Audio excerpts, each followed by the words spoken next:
Welcome to another edition of What Would E.R.U Do?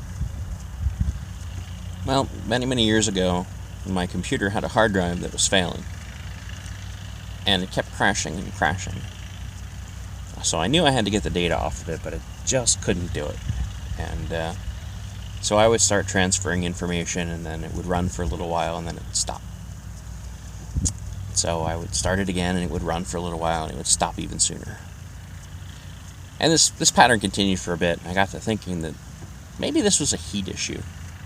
And I'd read some stuff online about how people would put their hard drives in the refrigerator to cool them off and things. And I thought, well, what do I have to lose?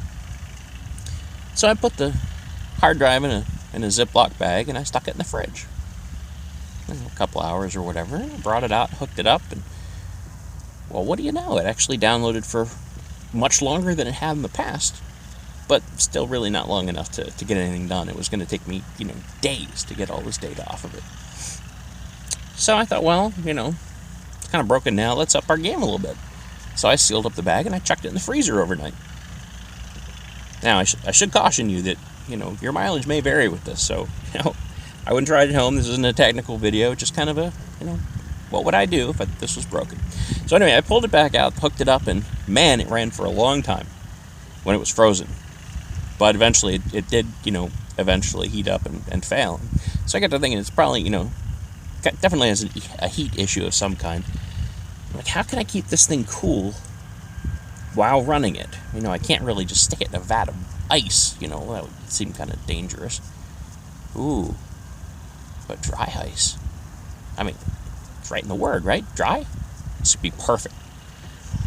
So I went to the local grocery store, and sure enough, they sold dry ice. I had no idea. I bought a bunch of it, and I brought it home, and I should point out to you that dry ice is a whole lot colder than you think it is. Gloves are really the way to go with dry ice. I didn't, and E.R.U learned that when questioning what E.R.U would do, it put on gloves to handle dry ice. It really burns.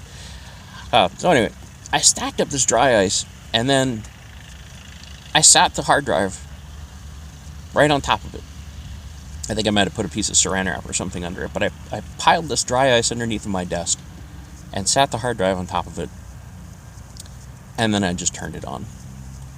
And then I started scraping all the data off of this hard drive. And it slowly just did its job and melted a completely hard drive sized hole right through this column of dry ice. And it worked. So, who knew? But it did. Hey, if you liked today's episode, if you wouldn't mind just hitting subscribe, and maybe they'll give it a like or share, something like that. I'm trying to get this up and running, and I hope you've enjoyed how to save a hard drive. Maybe. Talk to you next time.